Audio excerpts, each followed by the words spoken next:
Soldiers wasted no time. Knives flashed as they began butchering the animal. Shangu approached calmly, watching the red pool grow. "Don't leave any for later," he warned. "And be careful with the blood. Out here, you reek of meat and you'll wake up to thumb-sized ants chewing your bones." The commander, though already familiar with these dangers, gave him a nod of genuine appreciation. "Thanks. Good call." Lu Ushinu, standing nearby, silently observed the exchange. Her gaze lingered on Shangu, thoughtful, maybe even impressed. That night, the squad finally rested. Campfires crackled softly, and the rich aroma of cooked meat hung in the air. Shangu ate quietly under a tree, savoring the rare moment of peace. Lu Ushinu sat down beside him, brushing her hair back. "Not bad," she said, voice light. "Moonlight, fire, good food. Almost romantic, don't you think?" Shangu didn't look up. "We're surviving," he replied flatly. "Not dating." She laughed, unbothered. "Still, you're pretty charming. Handsome, too." Shangu chewed slowly, one eyebrow raised. His instincts flared. Why now? Why the sudden attention? He'd seen her hovering near the commander more than once, clearly trying to cozy up to him, but each time, she'd been brushed off. Now she was here, beside him, turning on the charm. He glanced at her from the corner of his eye, suspicious. "What are you really after, Lu Ushinu?" Shangu leaned back against the tree, chewing slowly, watching the firelight flicker across Lu Ushinu's face. "She thinks I'm just another naive kid," he thought, some fool who'll melt at a few sweet words and a pretty smile. His expression hardened. "Stay away from me," he said sharply. Lu Ushinu blinked, taken aback. She rose from the log, brushing off her clothes, trying to recover her composure. "You've got it wrong," she said softly. "I like you. Really." She reached out and gently touched his cheek, her fingers feather-light. But Shangu wasn't moved. His eyes narrowed, and his voice came out rough and loud. "Shut your mouth." The sudden outburst echoed off the nearby trees. Both of them fell silent. Young Xiao Jin, seated quietly just a few steps away, looked over, eyes sharp and unreadable. Her gaze lingered for a moment. Lu Ushinu turned and walked away, her shoulders stiff. Shangu watched her go, expression unreadable. Girls like that, ever since I learned how to hunt, they've always been around. Clingy, useless. Not even worth keeping around for free. Before he could dwell on it further, a soldier approached the commander. "Sir, we're out of water." The commander stood and turned toward Shangu. "Where can we find more?" Right then, a familiar ping echoed in Shangu's mind. The palace had issued a new task: teach the squad how to acquire water. He stepped forward. "There are two ways, streams and dew," he said. "But today, we're lucky. Pine trees." He pointed to the cluster of towering pines nearby. "The sap and the dew from the needles can keep you alive, at least for now." Immediately, a small notification from the palace flashed before him, +2 strength points. Grinning, Shangu jumped up, grabbing onto a branch and swinging himself higher into the trees with surprising agility. The soldiers below watched in stunned silence as he scraped the needles and collected blades of grass, tapping them into his mouth to sip the bitter liquid inside. "It tastes awful," he said, "but unless you want to die of thirst, copy me." He demonstrated again, squeezing a blade of grass until a small drop hit his tongue. It was warm, bitter, slightly acidic, but it worked. Above, young Xiao Jin was already perched on a branch, watching him closely. Without a word, she mirrored his actions, sipping dew from a pine needle. Shangu smiled at her, genuinely, for once. Then, the palace chimed again, new skill available, bomb creation. "Accept," he said quickly, then added, "analyze nearest target." A new notification blinked into view, stealth assassination skill, passive scan complete. Shangu smirked. Now this is more like it. After a while, he descended, landing softly on the forest floor. Around him, soldiers awkwardly tried to mimic his method, clambering up branches and awkwardly tipping grass into their mouths. Then the sky darkened. A sudden crack of thunder rolled through the mountains. A cold, noxious wind blew through the leaves. And then, the rain came. It hissed as it fell, turning leaves black where it landed. Shangu's eyes widened. "Acid rain," he shouted. "Cover up." The camp exploded into motion. Soldiers scrambled to throw hoods over their heads and haul their gear under shelter. The wounded man was pulled on a stretcher through the mud. Shangu tugged his coat tight and scanned the forest. "There, a cave." They ran.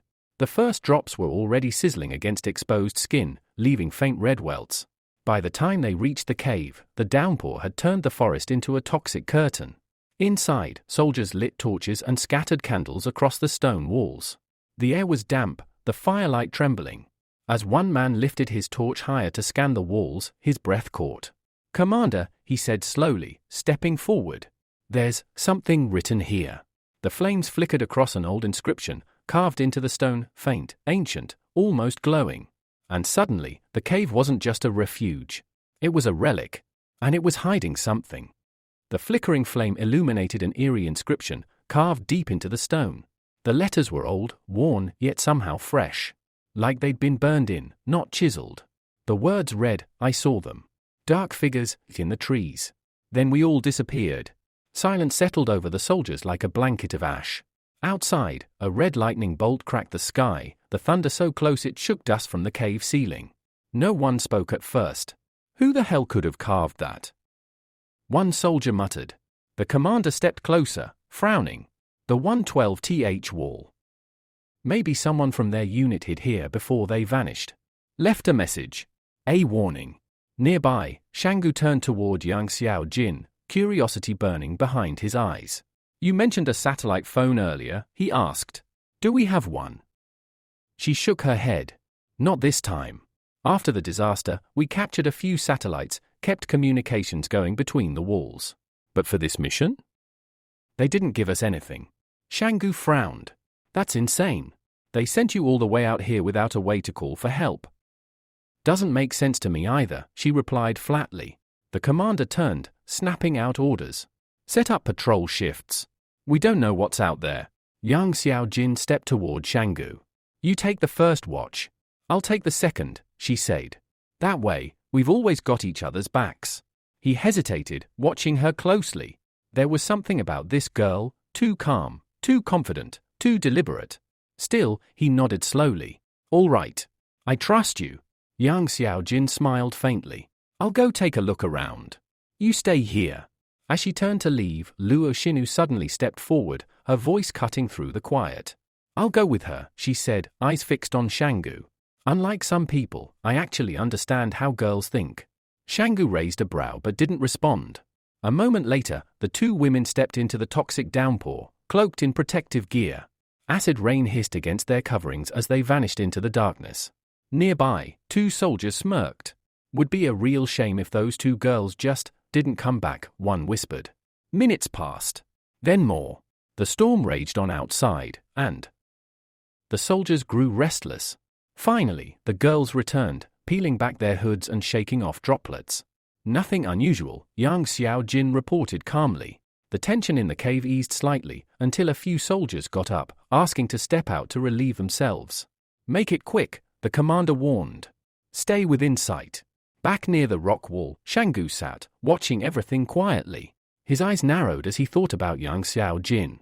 Something didn't add up. Why would she come on this expedition at all? And Luo Xinu, she's always near her, even though they act like strangers. But sometimes there's something else there. He tilted his head. Are they pretending? Or protecting each other? Outside the cave, the rain lashed the earth. On the edge of the forest, Luo Xinu pressed a wad of currency into Yang Xiao Jin's hand. 10,000, she said. "For helping me earlier. I need you to leave Mount Jing with me, soon." Yang Xiao Jin counted the bills with a glance, then tucked them away. "I helped you once. Don't count on me again." Back in the cave, the soldiers still hadn't returned. The commander checked his watch, lips tightening. "They're late. 10 minutes. One of the remaining soldiers jumped up suddenly. "Something wet on me." Everyone braced for an attack. But Shangu stepped forward, touching the stone where a slow drip fell. "It's just water," he said calmly. "From the rocks. Perfectly clean, cleaner than well water. Safe." The commander gave him a sharp nod. "Everyone, collect what you can. Fill the canteens." The squad moved with purpose, kneeling near the stone pools, letting the clear drops fill their bottles. Relief washed over them with each canteen that filled. But outside the cave, the storm still raged. And somewhere in the forest, something was watching. The commander stood at the edge of the cave, arms crossed. "I'll take the first half of the night watch," he said. Two soldiers lounging nearby exchanged glances. Then we've got time to smoke a couple of cigarettes, one said with a grin. Be on guard, the commander warned, giving them a sharp look. As the acid rain continued to hiss outside, the rest of the squad began settling into uneasy rest. People arranged themselves in whatever sleeping positions they could manage, some curled on the cave floor, others leaning against rock walls. Near the entrance, the two soldiers smoked quietly, casting stealthy glances across the cave. Their eyes moved from face to face, calculating. Without a word, the two returned from their break. Their hands slid into their belts. From the shadows, cold steel glinted in the torchlight. They raised their blades silently over their unsuspecting comrades. Time to go to hell, one of them muttered. But just as the blade came down, bang! A single gunshot shattered the silence. Yang Xiaojin, who had only pretended to sleep, had her pistol drawn and aimed. Her bullet struck the first man in the chest, dropping him mid-strike. The second attacker lunged toward Shangu, but the protagonist was faster. He intercepted the blow with ease, twisting the man's arm and flipping him onto his back. The knife clattered across the floor. Traitor, the wounded man coughed, blood pooling at his side. Gritting his teeth, he yelled out, Sun Jun Zhong. Now! Do it! But Sun stood frozen. What? I don't know what you're talking about, he stammered, backing away slowly. His eyes darted between Yang Xiaojin's pistol and Shangu's iron grip on the dying man. The cave fell into silence. The rest of the squad had woken up, groggy and confused, but quickly grasped what was happening. Tension electrified the air. The commander activated his superpower. A shadowy aura enveloped his form as he prepared to strike if needed. Shangu kept his grip tight on the attacker's throat, eyes narrowed. He wanted to understand why. Why betray them now? Then, the palace issued a command, deliver a painful death to the enemy. No hesitation. Shangu tightened his grip. The man gurgled as blood spilled from his mouth, his eyes wide with agony, until his body went limp. Wait! Please! Sun cried out from the side, pale and trembling. I didn't know. I had nothing to do with this. Yang Xiaojin turned to him coldly. Then how did you know there was going to be an attack? Sun froze. Yang didn't wait for an answer.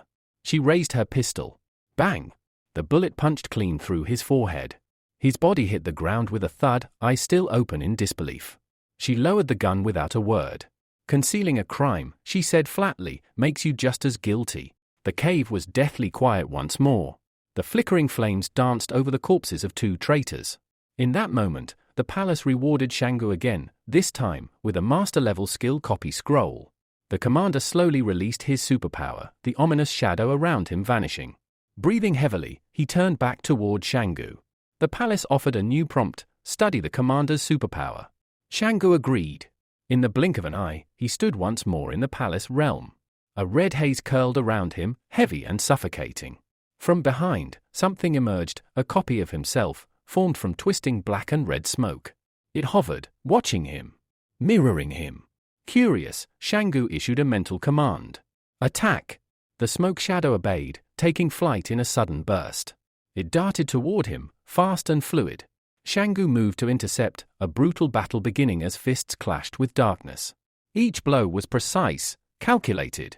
The shadow fought with his exact moves, but with feral aggression. Breathing hard, Shangu found an opening. He clenched his fist and slammed it forward. Crack! The shadow shuddered, broke apart, and dissolved into dust. He stood alone again in the red mist, victorious, more skilled, more dangerous than ever before. Shangu admitted to himself that the shadow was at least twice as fast and twice as strong as his physical body. According to the palace's assessment, the shadow form was undying, sustained only by the user's spiritual energy. As long as he had enough of it, he could continue to summon and control it. Curious, Shangu asked the palace to reveal his current level of spiritual power, but access to that information was denied. That alone was enough to make him drop the matter for now, though it nagged at him. Why were strength and agility expressed in clear numbers, yet spiritual power remained a mystery? Still, with his new skills, Shangu finally felt like a true superhuman. Later, the commander addressed the group.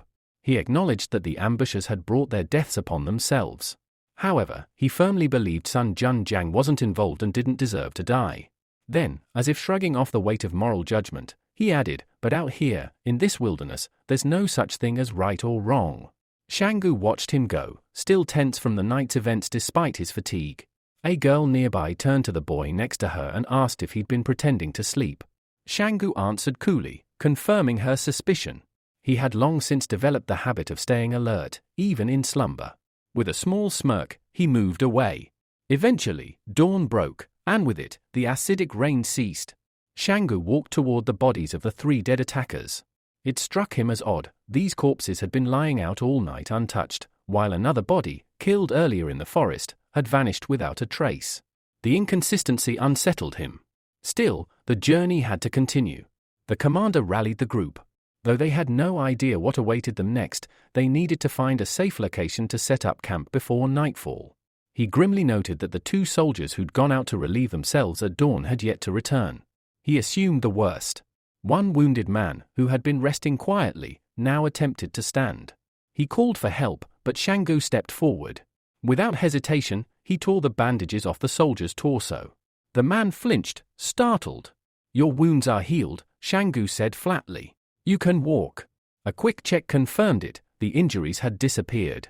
Grateful and amazed, the man thanked him for the black medicine that had worked the miracle. The commander, observing the interaction, approached and asked if Shangu had any more of the medicine. "Out of stock," Shangu replied. But the commander wasn't deterred. "I'll pay double. Out of my own pocket." That caught Shangu's attention. He raised an eyebrow. "Well, there's a little left." The commander smiled. "I got the money from the pockets of the men who attacked us. Looted it from their corpses." They made the exchange carefully, both moving simultaneously to avoid any funny business. The commander handed over 8,000 in currency, swearing it was all he had left. Shangu accepted it and checked his inventory. It now showed 20,000 in total. At that moment, the palace offered him the opportunity to purchase a personal vault. He accepted. A new space opened up within the palace, his own private storage. However, upon entering, Shangu was disappointed to find only a tiny chamber behind the vault door. All that money, and this was all the space he got? As time passed, the sun climbed higher, casting its rays over the ridges and illuminating the dense forest below. The group of survivors continued their journey deeper into Mount Jing's wilderness. Walking beside the commander, Shangu asked, "Do you know what really kept on Mount Jing?" The commander paused, then replied, "Some believe the mountain holds secrets related to the evolution of animals, or perhaps the origin of a new stage in evolution itself. Are there ruins here, like you mentioned before?" Shangu pressed. "Not ruins exactly," the commander corrected. "More like a hidden city, something ancient and mysterious." Those words made Shangu visibly tense. He had a bad feeling. The group pressed on, navigating through increasingly thick vegetation. Shangu recalled that the commander had once spoken of remnants of a pre-disaster civilization, knowledge that could potentially help superhumans. "What is the real secret behind this place?" he asked. The commander looked ahead grimly. "Superhumans have started to appear more frequently than ever. There's even a whole organization of them now." Shangu's brows drew together. "Did your forces try to capture this group?" The commander shook his head. "These people are far more powerful than you think. The leadership behind the fortress walls has done more than just create shelters to defend against superhumans. They want to harness them." He looked up at the towering trees, his voice heavy with warning. "What Mount Jing holds, we don't know exactly. But when Wang Kongyang left, he learned that other elite teams were already en route. Whatever's here, others are after it too. To the average person, superhumans aren't considered part of society anymore," he added. "And people are capable of terrible things when facing someone they don't see as human." Shangu could see now why the commander had no intention of returning behind the walls. Suddenly, a soldier behind them spoke up. "Don't worry, sir. I won't reveal your secrets." The commander glanced back, a rare smile breaking across his face. "Out of everyone here, you're the one I worry about the most." He turned to Shangu then, eyes sharp with curiosity. "Tell me, are you a superhuman?" The question took Shangu off guard, his expression hardening, but the commander laughed it off. "Relax, I'm joking. You just seem to have a real knack for irritating people." Shangu didn't smile. A little later, the young man warned the group to avoid stepping in puddles. Leeches this time of year can be deadly. They continued their cautious march, the skies remaining unusually clear. Then, the commander abruptly raised his hand. "Stop!" Everyone froze. A soldier up front gasped. "What the hell is that?" Leaning against a tree up ahead was a strange girl dressed in white. Her presence was surreal, her stillness unsettling. The commander spoke aloud, more to himself than to anyone else, trying to make sense of the vision. They decided to avoid her, but before anyone could act, the girl leapt into the air. In a flash, she landed again, hands touching the ground like a predator poised to strike.